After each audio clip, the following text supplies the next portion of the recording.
بسم اللہ الرحمن الرحیم۔ تمام دوستوں سے گزارش ہے ایک بار درود شریف پڑھ لیں۔ چینل میں آنے والے سب دوستوں کو خوش آمدید۔ چینل کو سبسکرائب لازمی کر لیں۔ وفات سے 3 روز قبل حضور اکرم صلی اللہ علیہ وآلہ وسلم ام المومنین حضرت میمونہ کے گھر تشریف فرما تھے۔ ارشاد فرمایا، میری بیویوں کو جمع کرو۔ تمام ازواج مطہرات جمع ہو گئیں تو حضور اکرم صلی اللہ علیہ وآلہ وسلم نے دریافت فرمایا، کیا تم سب مجھے اجازت دیتی ہو کہ بیماری کے دن میں عائشہ کے ہاں گزار لوں؟ سب نے کہا، اے اللہ کے رسول، آپ کو اجازت ہے۔ پھر آپ صلی اللہ علیہ وآلہ وسلم نے اٹھنا چاہا لیکن اٹھ نہ پائے تو حضرت علی اور حضرت فضل بن عباس رضی اللہ عنہ آگے بڑھے اور نبی کریم صلی اللہ علیہ وسلم کو سہارے سے اٹھا کر سیدہ میمونہ کے حجرے سے سیدہ عائشہ کے حجرے کی طرف لے جانے لگے۔ اس وقت صحابہ رضی اللہ عنہ نے رسول اکرم صلی اللہ علیہ وآلہ وسلم کو اس بیماری میں کمزوری کی حالت میں پہلی بار دیکھا تو گھبرا گئے۔ ایک دوسرے کو پوچھنے لگے، رسول اللہ کو کیا ہو گیا؟ رسول اللہ کو کیا ہو گیا؟ چنانچہ صحابہ مسجد میں جمع ہونا شروع ہو گئے اور مسجد نبی میں ایک رش لگ گیا۔ آپ صلی اللہ علیہ وآلہ وسلم کا پسینہ شدت سے بہہ رہا تھا۔ حضرت عائشہ فرماتی ہیں، میں نے اپنی زندگی میں اتنا بہتا پسینہ نہیں دیکھا تھا، اور فرماتی ہیں، میں رسول اللہ صلی اللہ علیہ وسلم کے دست مبارک کو پکڑتی، اس کو چہرہ اقدس پر پھینکتی، کیونکہ نبی کریم صلی اللہ علیہ وآلہ وسلم کے ہاتھ میرے ہاتھ سے کئی گنا محترم اور پاکیزہ تھے۔ مزید فرماتی ہیں کہ زبان مبارک سے یہی ورد سنائی دے رہا تھا، لا الہ الا اللہ۔ بے شک موت کی بھی اپنی سختیاں ہیں۔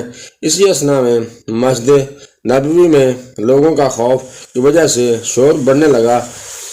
آپ صلی اللہ علیہ وسلم نے دریافت فرمایا، یہ کیسی آوازیں ہیں؟ بتایا گیا، یہ لوگ آپ کی حالت کی وجہ سے خوف زدہ ہیں۔ ارشاد فرمایا، مجھے ان کے پاس لے چلو۔ پھر اٹھنے کا ارادہ فرمایا لیکن اٹھ نہ سکے۔ آپ صلی اللہ علیہ وسلم پر 7 مشکیزیں پانی کے بہائے گئے۔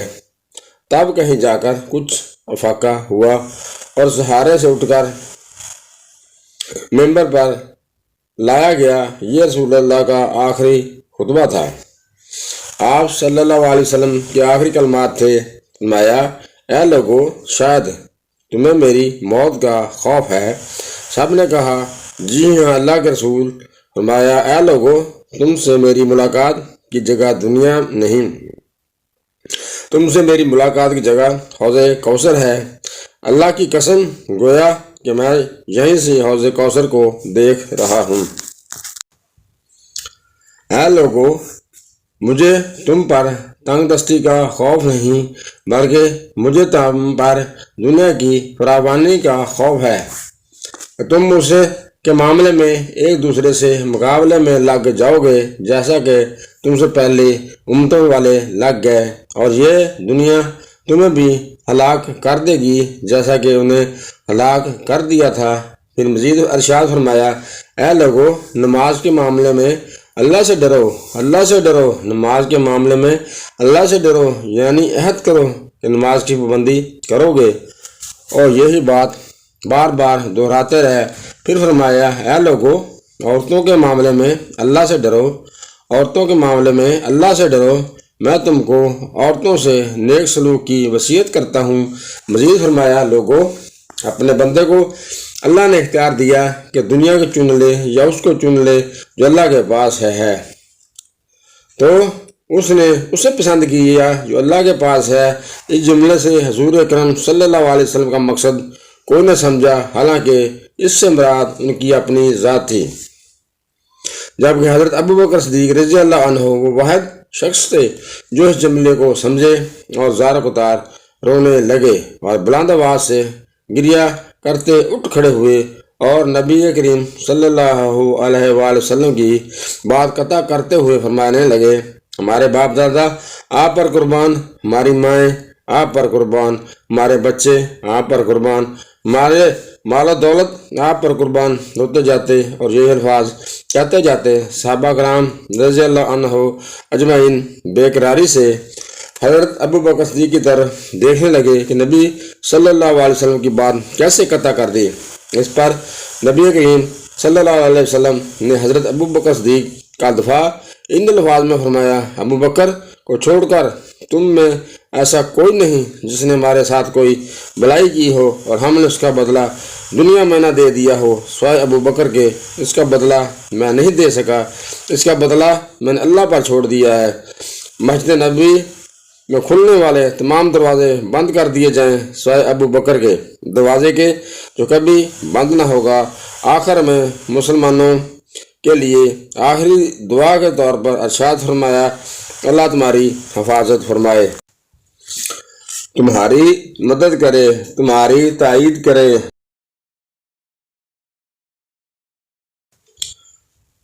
اور آخری بات جو ممبر سے اترنے سے پہلے امت کو مخاطب کرتے ہوئے ارشاد فرمائی، اے لوگو، قیامت تک آنے والے امتی کو میرا سلام پہنچا دینا۔ پھر حضرت کو دوبارہ سہارے سے اٹھا کر گھر لے جایا گیا۔ اسی اثنا میں حضرت عبد الرحمن بن ابو بکر رضی اللہ عنہ خدمت اقدس میں حاضر ہوئے اور ان کے ہاتھ میں مسواک تھی۔ نبی اکرم صلی اللہ علیہ وسلم مسواک کو دیکھنے لگے، لیکن شدت تکلیف کی وجہ سے طلب نہ کر سکے۔ چنانچہ حضرت عائشہ رضی اللہ عنہا رسول اکرم صلی اللہ علیہ وآلہ وسلم کے دیکھنے سے سمجھ گئیں۔ انہوں نے حضرت عبد الرحمن سے مسواک لے کر رسول پاک صلی اللہ علیہ وآلہ وسلم کے دہن میں رکھ دی، لیکن حضور پاک اسے استعمال نہ کر پائے تو سیدہ عائشہ نے حضور اکرم صلی اللہ علیہ وآلہ وسلم سے مسواک لے کر اپنے منہ سے نرم کی اور پھر حضور اکرم صلی اللہ علیہ وآلہ وسلم کو لٹا دی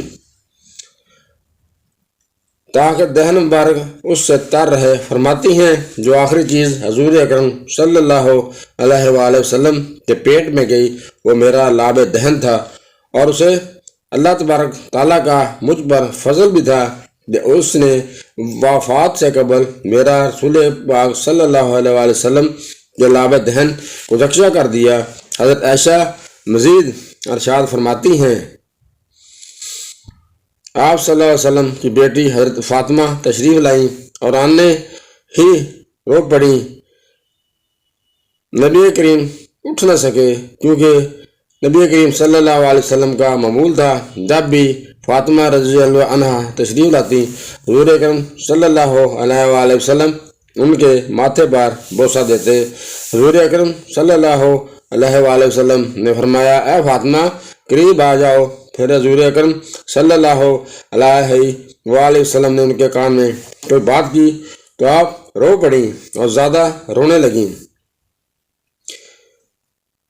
اسی طرح روتا دیکھ کر حضرت رسول اکرم صلی اللہ علیہ وسلم نے پھر فرمایا، اے فاطمہ قریب آ جاؤ۔ دوبارہ ان کے کان میں کوئی بات ارشاد فرمائی تو خوش ہو گئی۔ حضور اکرم صلی اللہ علیہ وآلہ وسلم کے وصال کے بعد میں حضرت فاطمہ سے پوچھا تھا کہ وہ کیا بات تھی جس پر روئیں اور خوشی کا اظہار کیا تھا۔ سیدہ فاطمہ رضی اللہ عنہ کہنے لگیں، جب پہلی بار جب میں قریب گئی تو فرمایا، فاطمہ میں آج رات اس دنیا سے کوچ کرنے والا ہوں۔ اس پر میں رو گئی۔ جب انہوں نے مجھے